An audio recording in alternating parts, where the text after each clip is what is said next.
and welcome back to another gluten-free, lactose-free and yeast-free baking video. How are we doing today?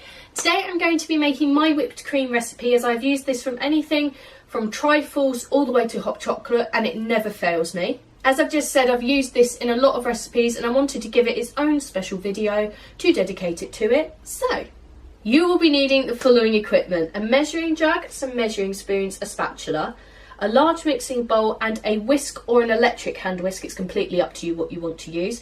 And you will also be needing the following equipment: 250 millilitres of cream, I like to use lactose-free cream, 1 tablespoon of caster sugar and 1 teaspoon of vanilla extract. Let's go! First things first, place your whisk parts into the freezer for 20 minutes. This is completely optional. If you have the time to be able to do that, do so, but if you don't, I have done it without doing that. It just takes a lot longer for the whipped cream to happen, so time-wise, it's up to you. And measure out and prepare all of your ingredients so that they're completely ready for you to use.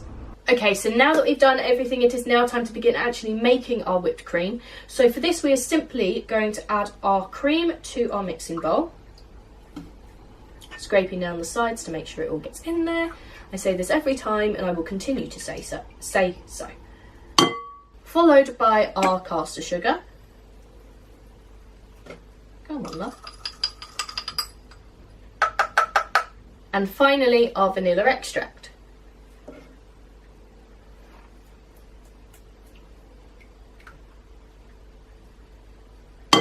And now all we're going to do is mix this together until it forms stiff peaks. There is a time when it becomes overbeaten. You can overbeat this. So we're just going to constantly keep stopping and checking it to see where we are in the mixing process. So let's just get on with it, shall we? So now I can see that it's starting to thicken up, so I'm just going to keep keeping an eye on it. Keeping an eye on it. I'm going to keep checking it every once in a while, just so you know. You can turn up the speed of your whisk or how fast you're whisking it. I'm going between a low speed and quite a high speed, so mine goes up to 1 to turbo, which is about 6. So I'm going between a 1 to a 4, just so I can keep an eye on it and going up and down it just to see how it's going. It's completely up to you, but I thought I'd just let you know exactly what I'm doing. So if you want to follow it my way, you've got a rough idea of how I'm doing it. So turn you up.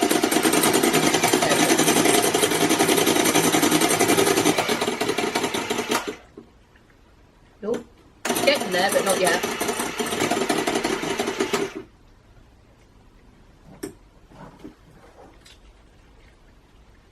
Nearly there.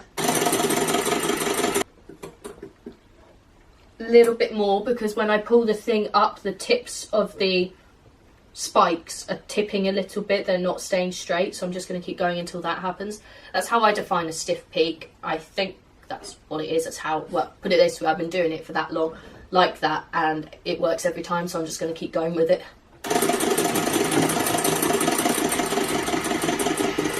Okay, I was doing the speed on 1 then, because then I can keep more of an idea of what's happening.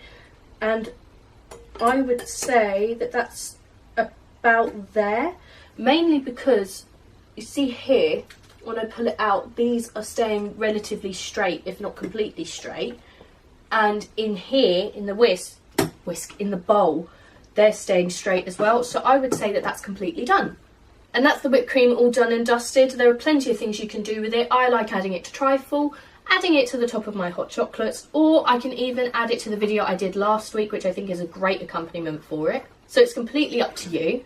I will link that video in the description if you are interested in watching it. And that is it. I hope you have enjoyed this video. Don't forget to check out all the links in the description, as I love them all and wouldn't put them there if I didn't, including the recipe for this lovely whipped cream and my shop, where you will be able to buy all of the equipment you will need for this recipe. If you do make these at home, don't forget to tag me on Instagram and use the hashtag bakingwithvickiie so that I can see all your lovely creations. Let me know in the comments of anything else you'd like to see me make gluten-free, lactose-free and yeast-free, as I do them all. And finally, don't forget to like, comment and subscribe if you want to see more, and I will see you next time. Bye!